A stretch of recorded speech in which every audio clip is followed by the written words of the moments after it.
Assalamualaikum warahmatullahi wabarakatuh. Siang semuanya. Saya Muhammad Dini Syawal. Di sini saya akan menjelaskan tentang teori fungsionalisme struktural dari Talcott Parsons dan juga Robert Merton. Yang pertama, teori fungsionalisme struktural dari Talcott Parsons. Parsons lahir pada tahun 1902 di Colorado Springs, Colorado. Ia berasal dari latar belakang religius dan intelektual. Ayahnya seorang pendeta, profesor, dan akhirnya menjadi rektor sebuah perguruan tinggi kecil. Parsons mendapat gelar sarjana muda dari Universitas Amherst pada tahun 1924 dan menyiapkan disertasinya di London School of Economics. Selama hidupnya, Parsons membuat sejumlah besar karya teoritis. Bahasan tentang fungsionalisme struktural Parsons ini akan dimulai dengan 4 fungsi penting untuk semua sistem tindakan, terkenal dengan skema agil. Suatu fungsi adalah kumpulan kegiatan yang ditujukan ke arah pemenuhan kebutuhan tertentu atau kebutuhan sistem. Dengan menggunakan definisi ini, Parsons yakin bahwa ada 4 fungsi penting diperlukan semua sistem. Yang pertama ada adaptation, goal attainment, integration, dan latency, atau pemeliharaan pola. Secara bersama-sama, keempat imperatif fungsional ini dikenal sebagai skema agil. Agar tetap bertahan atau survive, suatu sistem harus memiliki 4 fungsi ini. Yang pertama ada adaptation atau adaptasi. Sebuah sistem harus menanggulangi situasi eksternal yang gawat. Sistem harus menyesuaikan diri dengan lingkungan dan menyesuaikan lingkungan itu dengan kebutuhan. Yang kedua ada goal attainment atau pencapaian tujuan. Sebuah sistem harus mendefinisikan dan mencapai tujuan utamanya. Yang ketiga ada integration atau integrasi. Sebuah sistem harus mengatur antar hubungan bagian-bagian yang menjadi komponennya. Sistem juga harus mengelola antar hubungan ketiga fungsi penting lainnya, A, G, dan L. Yang keempat ada latensi atau pemeliharaan pola. Sebuah sistem harus memperlengkapi, memelihara, dan memperbaiki baik motivasi individual maupun pola-pola kultural yang menciptakan dan menopang motivasi. Parsons mendesain skema agil ini untuk digunakan di semua tingkat dalam sistem teoritisnya. Dalam bahasan tentang 4 sistem tindakan di bawah, akan dicontohkan bagaimana cara Parsons menggunakan skema agil. Pertama, ada organisme perilaku. Adalah sebuah sistem tindakan yang melaksanakan fungsi adaptasi dengan menyesuaikan diri dengan dan mengubah lingkungan eksternal. Lalu ada sistem kepribadian. Melaksanakan fungsi pencapaian tujuan dengan menetapkan tujuan sistem dan memobilisasi sumber daya yang ada untuk mencapainya. Lalu ada sistem sosial, menanggulangi fungsi integrasi dan dengan mengendalikan bagian-bagian yang menjadi komponennya.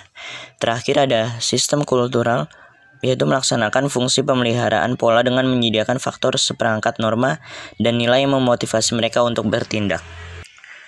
Dalam menganalisis sistem sosial ini, Parsons sama sekali tidak mengabaikan masalah hubungan antara aktor dan struktur sosial.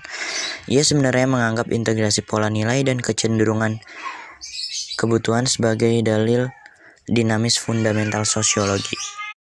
Menurutnya, persyaratan kunci bagi terpeliharanya integrasi pola nilai di dalam sistem adalah proses internalisasi dan sosialisasi. Parsons tertarik pada cara mengalihkan norma dan nilai sistem sosial kepada aktor di dalam sistem sosial itu. Dalam proses sosialisasi yang berhasil, norma dan nilai itu diinternalisasikan. Artinya, norma dan nilai itu menjadi bagian dari kesadaran aktor. Akibatnya, dalam mengejar kepentingan mereka sendiri itu, aktor sebenarnya mengabdi kepada kepentingan sistem sebagai satu kesatuan. Meskipun pemikiran tentang sistem sosial meliputi semua jenis kehidupan kolektif, satu sistem sosial khusus dan yang sangat penting adalah masyarakat, yakni kolektivitas yang relatif mencukupi kebutuhannya sendiri, anggotanya mampu memenuhi seluruh kebutuhan kolektif dan individualnya, dan hidupnya sepenuhnya di dalam kerangkanya sendiri. Sebagai seorang fungsionalis struktural, Parsons membedakan antara 4 struktur atau subsistem dalam masyarakat menurut fungsi agil yang dilaksanakan masyarakat itu. Yang pertama ada ekonomi, adalah subsistem yang melaksanakan fungsi masyarakat dalam menyesuaikan diri terhadap lingkungan melalui tenaga kerja, produksi, dan alokasi. Melalui pekerjaan, ekonomi menyesuaikan diri dengan lingkungan, kebutuhan masyarakat, dan membantu masyarakat menyesuaikan diri dengan realita eksternal. Lalu ada pemerintah, atau polite atau sistem politik, melaksanakan fungsi pencapaian tujuan dengan mengejar tujuan-tujuan kemasyarakatan, dan memobilisasi aktor dan sumber daya untuk mencapai tujuannya. Lalu ada sistem fidusiari, misalnya seperti sekolah, keluarga, dan sebagainya, menangani fungsi pemeliharaan pola atau latensi dengan menyebarkan kultur seperti norma dan nilai kepada aktor sehingga aktor menginternalisasikan kultur itu. Terakhir ada fungsi integrasi, dilaksanakan oleh komunitas kemasyarakatan, contohnya hukum, yang mengkoordinasikan sebagai komponen masyarakat. Menurut Parsons, sepenting-pentingnya struktur, lebih penting lagi sistem kultural bagi sistem sosial. Seperti yang telah dijelaskan, sebenarnya sistem kultural berada di puncak sistem tindakan Parsons, dan ia menyebut dirinya determinis kultural. Parsons membayangkan kultur sebagai kekuatan utama yang mengikat berbagai unsur dunia sosial, atau menurut istilahnya sendiri, kultur adalah kekuatan utama yang mengikat sistem tindakan. Kultur menengahi interaksi antar aktor, menginteraksikan kepribadian, dan menyatukan sistem asosial. Kultur mempunyai kapasitas khusus untuk menjadi komponen sistem yang lain. Jadi di dalam sistem sosial, sistem diwujudkan dalam norma dan nilai, dan dalam sistem kepribadian ia diinternalisasikan oleh aktor. Sistem kepribadian atau personalitas tak hanya dikontrol oleh sistem kultural, tetapi juga oleh sistem sosial. Ini bukan berarti bahwa Parsons tak sependapat tentang kebebasan sistem personalitas. Parsons menyatakan, kepribadian bukan merupakan sebuah epifenomenon, tentulah ia akan diturunkan ke status sekunder di dalam sistem teoritisnya. Personalitas didefinisikan sebagai sistem orientasi dan motivasi tindakan aktor individual yang terorganisir. Lalu selanjutnya ada teori fungsionalisme struktural dari Robert Merton. Robert Merton merupakan anak murid dari Talcott Parsons. Merton mengecam beberapa aspek fungsionalisme struktural yang lebih ekstrim dan yang tak dapat dipertahankan lagi. Tetapi wawasan konseptual barunya membantu memberikan kemanfaatan bagi kelangsungan hidup fungsionalisme struktural. Meski Parsons dan Merton dikaitkan dengan fungsionalisme struktural, namun ada perbedaan penting di antara keduanya. Di satu sisi, sementara Parsons menganjurkan penciptaan teori-teori besar dan luas cakupannya, Merton menyukai teori yang terbatas dan teori tingkat menengah. Dalam hal ini, Merton lebih menyukai teori Marxian. Sebenarnya, Merton dapat dipandang sebagai orang yang mendorong fungsionalisme struktural lebih ke kiri secara politis. Merton mengkritik 3 postulat dasar analisis struktural seperti yang dikembangkan oleh antropolog seperti Malinowski dan Radcliffe Brown. Pertama adalah postulat tentang kesatuan fungsional masyarakat. Postulat ini berpendirian bahwa semua keyakinan dan praktik kultural dan sosial yang sudah baku adalah fungsional untuk masyarakat sebagai satu kesatuan maupun untuk individu dan masyarakat.